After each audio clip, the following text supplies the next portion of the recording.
Starbucks दुनिया की सबसे बड़ी कॉफ़ी चेन है। दुनिया के 80 देशों में स्टारबक्स के 38,000 से भी ज़्यादा स्टोर्स हैं जो डेली 40 लाख से भी ज़्यादा लोगों को कॉफ़ी सर्व करते हैं। ये है हावर्ड शुल्ट्ज़ की अनोखी कहानी, जिन्होंने स्टारबक्स को एक मशहूर ब्रांड बनाया और कॉफ़ी पीने के अनुभव को पूरी तरह से बदल दिया।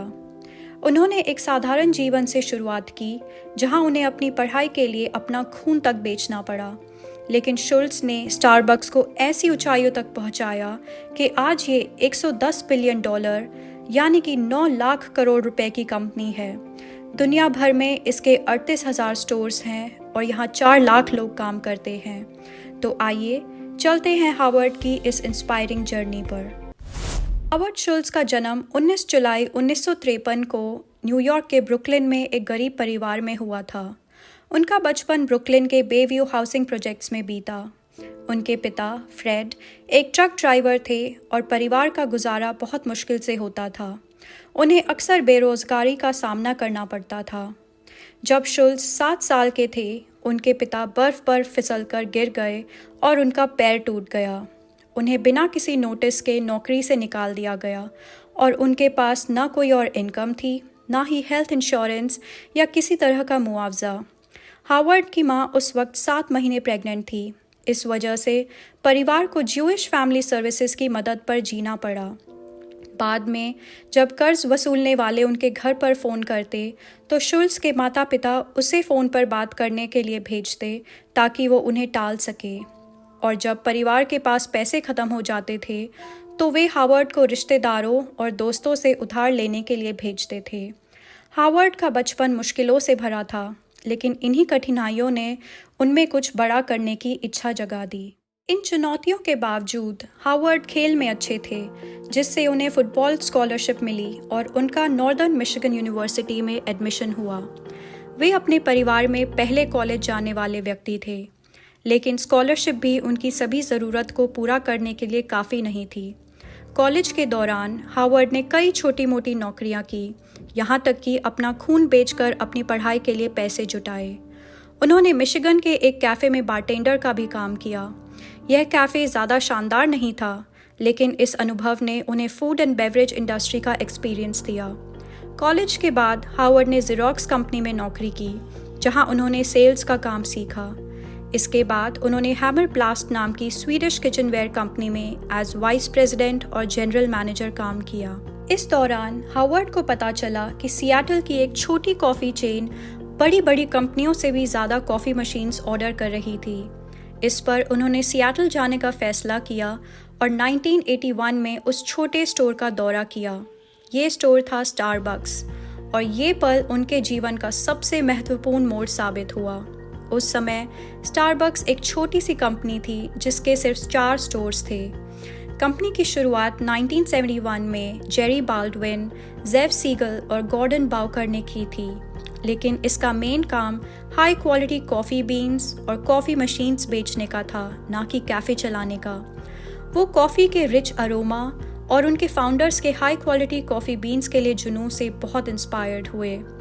वो सिर्फ एक कॉफ़ी स्टोर में नहीं चल रहे थे, वो अपने भविष्य की तरफ कदम रख रहे थे। उस छोटे से स्टोर में शुल्ट्ज़ ने देखा कि स्टारबक्स सिर्फ एक कॉफ़ी बेचने वाली दुकान नहीं, बल्कि एक एक्सपीरियंस बन सकता है। यह वही पल था जब उन्होंने अपनी ज़िंदगी का रास्ता तय किया। ये एक्साइटमेंट शुल्ट्ज़ को स्टारबक्स के फाउंडर्स के पास लेकर गया और उन्होंने स्टारबक्स से जुड़ने की इच्छा जाहिर की। उन्हें 2 बार रिजेक्शंस मिले, लेकिन उनके पैशन को देखते हुए आखिरकार 1982 में उन्हें director of retail operations and marketing का रोल ऑफर किया गया। उनकी ज़िंदगी में एक और टर्निंग पॉइंट तब आया जब वह 1983 में मिलान, इटली गए एक ट्रेड शो के लिए। वहाँ के कॉफ़ी कल्चर से वो बहुत इंस्पायर्ड हुए। इटली में छोटे कैफ़े में लोग न सिर्फ कॉफ़ी पीने जाते थे, बल्कि आपस में मिलजुल कर बातचीत भी करते थे। इसने उन्हें इंस्पायर किया कि वे इस अनुभव को अमेरिका में भी लाएं, जहां लोग सिर्फ कॉफ़ी पीने आते थे। लेकिन स्टारबक्स के फाउंडर्स उनकी इस सोच से सहमत नहीं थे और वे बस कॉफ़ी बीन्स बेचने पर ध्यान देना चाहते थे। इससे शुल्ट्ज़ बहुत निराश हो गए। अपने सपने को ठुकराए जाने के बाद शुल्ट्ज़ एक असमंजस में पड़ गए। या तो वो स्टारबक्स में बने रहें और अपने सपने को छोड़ दें, या फिर एक बड़ा रिस्क उठाएं और अपनी खुद की कॉफ़ी कंपनी शुरू करें। उन्होंने दूसरा रास्ता चुना और 1985 में अपनी खुद की कंपनी इल जर्नाले शुरू करने का फैसला किया। जल्द ही इस कंपनी की सफलता ने साबित कर दिया कि उनकी सोच सही थी। कुछ समय बाद स्टारबक्स के फाउंडर्स ने एक और कॉफ़ी कंपनी खरीद ली, पीट्स कॉफ़ी, जिससे उन्हें फाइनेंशियल प्रॉब्लम्स आए और उन्होंने स्टारबक्स बेचने का डिसीजन लिया। स्टारबक्स के एक फाउंडर ने हार्वर्ड को $3.8 मिलियन का ऑफर दिया।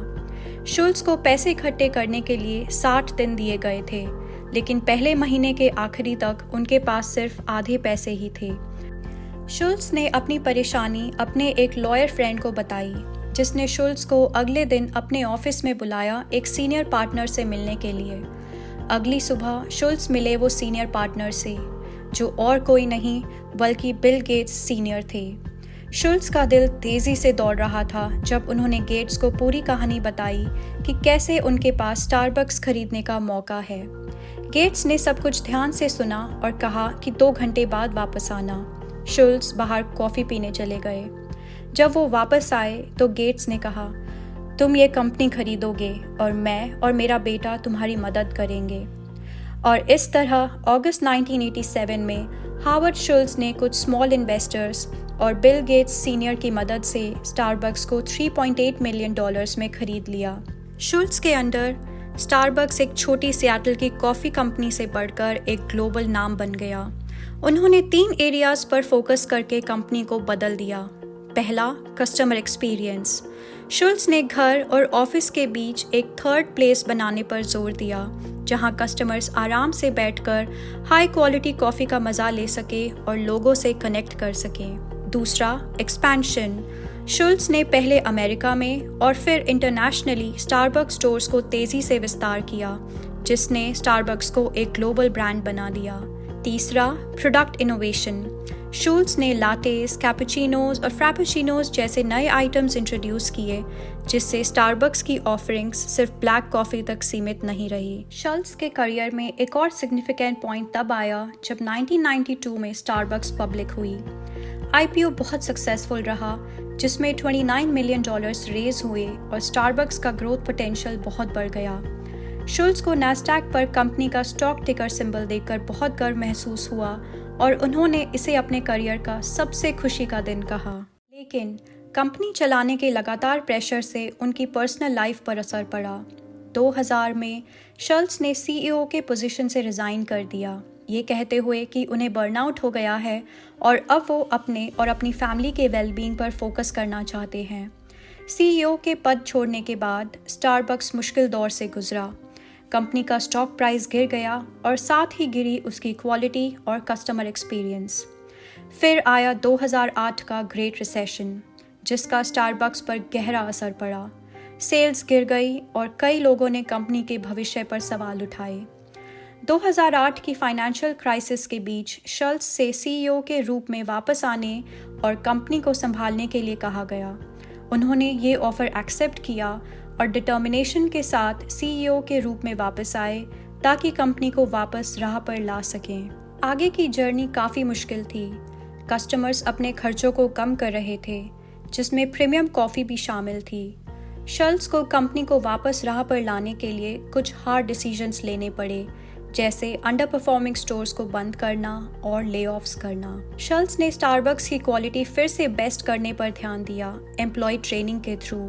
उन्होंने एक बहुत ही बोल्ड मूव लिया, जिसमें उन्होंने एक दिन के लिए US के सभी स्टोर्स को बंद किया ताकि बरिस्टास को परफेक्ट एस्प्रेसो बनाने की दोबारा ट्रेनिंग दी जा सके। जैसे जैसे स्टारबक्स ग्लोबली बढ़ता गया, शुल्स ने एक स्ट्रैटेजी अपनाई लोकलाइजेशन की, जिसमें उन्होंने स्टारबक्स स्टोर्स को लोकल कल्चर और टेस्ट के हिसाब से ढालना शुरू किया, लेकिन स्टारबक्स के कोर एक्सपीरियंस को बनाए रखा। इंडिया में कंपनी ने अपनी ऑफरिंग्स को लोकलाइज करते हुए फेमस मसाला चाय और साउथ इंडियन फिल्टर कॉफ़ी को इंट्रोड्यूस किया, जो इंडियंस को काफ़ी पसंद आई। स्टारबक्स ने इंडिया में अपने फूड मेन्यू को भी लोकल टेस्ट के अकॉर्डिंग बदला, जिसमें paneer rolls, chicken tikka sandwiches और मर्ग काठी रैप्स जैसे पॉपुलर स्नैक्स शामिल किए। इसके अलावा स्टारबक्स ने ये भी इंश्योर किया कि उनके स्टोर्स में नॉन-वेज के अलावा वेजिटेरियन ऑप्शंस भी अवेलेबल हों, क्योंकि इंडिया में काफ़ी पॉपुलेशन वेजिटेरियन डाइट फॉलो करते हैं। इसी तरह स्टारबक्स को चाइना में भी एक बड़ा चैलेंज फेस करना पड़ा, जहां चाय हजारों सालों से उनके कल्चर का एक पार्ट रही थी। ट्रेडिशनल कॉफ़ी ड्रिंक्स को जोर देने के बजाय स्टारबक्स ने लोकल टेस्ट्स के अकॉर्डिंग चाय बेस्ड ड्रिंक्स जैसे ग्रीन टी फ्रापेचिनोज और उलोंग टी लाटेज इंट्रोड्यूस किए। इसका बहुत बड़ा इम्पैक्ट हुआ। चाइना में 2005 में स्टारबक्स के 500 से कम स्टोर्स थे, जो बढ़कर आज 7,000 से भी ज़्यादा हो गए हैं, जो कि अब पूरे स्टारबक्स स्टोर्स के 18% हिस्सा है। शल्ट्स ने स्टारबक्स को डिफरेंशिएट करने के लिए एक यूनिक स्टारबक्स लैंग्वेज भी इंट्रोड्यूस की। ग्रांडे, वेंटी, बरिस्टा, कैपुचिनो और लाटे जैसे टर्म्स को अमेरिकन कॉफ़ी कल्चर में लेकर आए।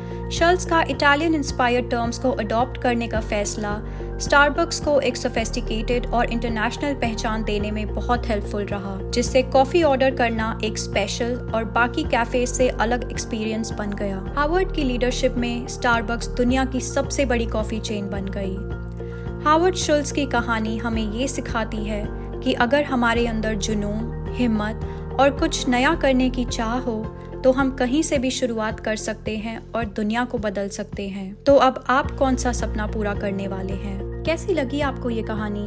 कमेंट्स में बताएं। And don't forget to like and subscribe for more inspiring content.